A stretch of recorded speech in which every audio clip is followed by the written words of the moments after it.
New York Times today. This is David Sanger and Michael Gordon. With a negotiating deadline just 2 days away, Iranian officials yesterday backed away from a critical element of a proposed nuclear agreement, saying they are no longer willing to ship their atomic fuel out of the country, i.e. as in enriched uranium. For months, Iran tentatively agreed that it would send a large portion of its stockpile of uranium to Russia, where it would not be accessible for use in any future weapons program. But yesterday, Iran's deputy foreign minister made a surprise comment to Iranian reporters, ruling out an agreement that involved giving up this stockpile that Iran has spent years and years and billions of dollars to amass. The export of stocks of enriched uranium is not in our program, and we do not intend sending them abroad, said the official Abbas Araki. Told the Iranian media, according to the French news agency, there's no question of sending the stocks abroad. Well, everybody thought you were going to. Obama thought you were going to. The idiot the Secretary of State John Kerry thought you were going to. The American negotiating team, the United Nations, all thought that you were going to keep to the agreement. This is what happens. The Iranians are stringing people. The news that's come out about this whole thing over the course of the weekend has just been breathtaking. A close media aide to Hassan Rouhani, the Iranian president, has sought political asylum in Switzerland after traveling to Lausanne to cover the nuclear talks between Iran and the West. Amir Hossein Motaji, who managed PR for Rouhani during the 2013 election campaign, was said by Iranian news agencies to have quit his job at the Iran Student Correspondents Association. He then appeared on an opposition TV channel based in London to say that he no longer saw any sense in his profession as a journalist because he could only write what he was told. Hey, that sounds like just like in America. Let me nutshell this for you. An editor of the Iran Student Correspondents Association has defected to Switzerland. He managed the PR of the supposedly moderate Iranian president Hassan Rouhani during his 2013 supposed campaign.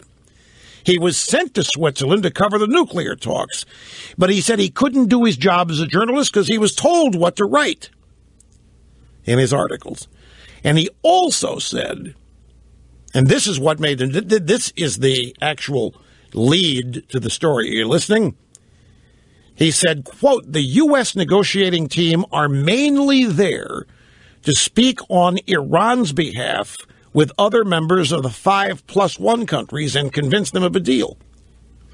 Which sounds like the truth to me, folks. That's this guy who has defected from Iran because as a journalist he was being told what to write. He didn't feel safe. He thought he was being lied to. He couldn't practice journalism, quote unquote, like he wanted to. He said over the weekend, this was one of the big stories over the weekend, the U.S. negotiating team, led by John Kerry, are mainly there to speak on Iran's behalf with other members of the 5+1 countries and convince them of a deal. Translation, the U.S. team is working with the Iranians to convince France and other 5+1 countries to go along with the deal. The United States team is not negotiating with the 5+1 countries and representing them. This defector says the U.S. has assumed and taken the role of advancing the Iranian position at the 5+1 talks. And a lot of people, they were shocked that such a thing could be admitted to. I don't know how many people are really surprised by it. Look, folks, it isn't a surprise that Obama is literally doing his best to revive Iran and to cement them as the regional power in the Middle East. I don't think there's any doubt about that. Okay, so the negotiation deadline's tomorrow. So this is what the Iranians always do. At the last minute, they change terms of the deal or announce that they're not going to abide by something already agreed to, in this case, the disposition of their enriched uranium. They even objected to a deal that would dilute it, and they could still take possession of it or keep it. They rejected that. Then the Russians and Putin said, hey, we'll take it. To which, I mean, that's like giving Colonel Sanders your chickens.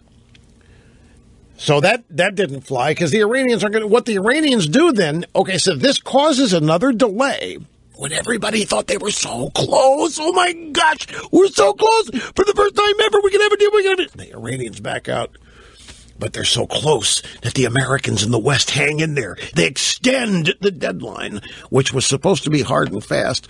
All the while, the Iranians keep progressing toward the development of a nuclear weapon, while we wring our hands over being so close to a deal. We were so close. And we devise a way to get back to that so close point. And this is what they always do. And I think France and some of the other countries involved here are starting to acknowledge the game, whereas John Kerry and the American delegation doesn't care. They want Iran. They want a deal. Just like Obama wanted health care. He didn't care what it was. He didn't care, good, bad, indifferent. He knew. But in the terms of the actual details, he doesn't care. He didn't care. All he wants, Obama got health care. Obama got Iran nuclear deal. Obama this, legacy, Obama, greatest president ever. Obama did everything no president was ever able to do. That's what he wants. And then if anybody comes along and tries to unravel it or unwind it, there's going to be hell to pay when that happens. And it's all a disaster. And we're pulling ourselves out of the Middle East in terms of any real influence in peacekeeping or the maintenance of traditional American values there. And it's now said to be good. Well, that's good, Rush. That's good. You know what? Let these people just fight it out. What are we doing being world cop anyway? We got no business being world cop. If the Iranians want to go to war with the Saudis over Yemen and the Iraqis want to get them, go ahead, Rush, let it happen. Why should it be any of our business? Now, when we depended on Middle Eastern oil more than we do, it could have been a reason why we were more engaged. But I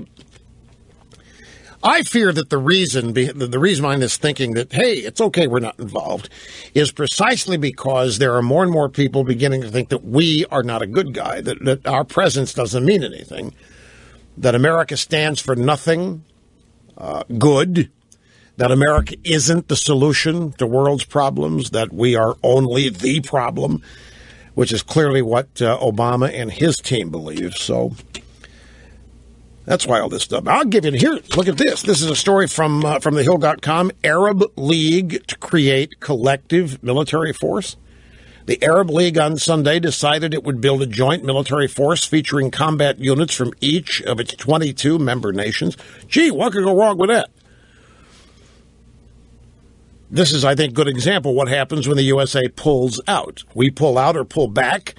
Somebody's going to move in to fill the vacuum, fill the void. And if it's the bad guys moving in to fill the void, where are we left? Whether you like it or not, as the world's lone superpower, we have interests all over the world. Everything that happens in the world could be said to be of interest to the United States, in large part because, as the lone superpower, we are also the biggest target.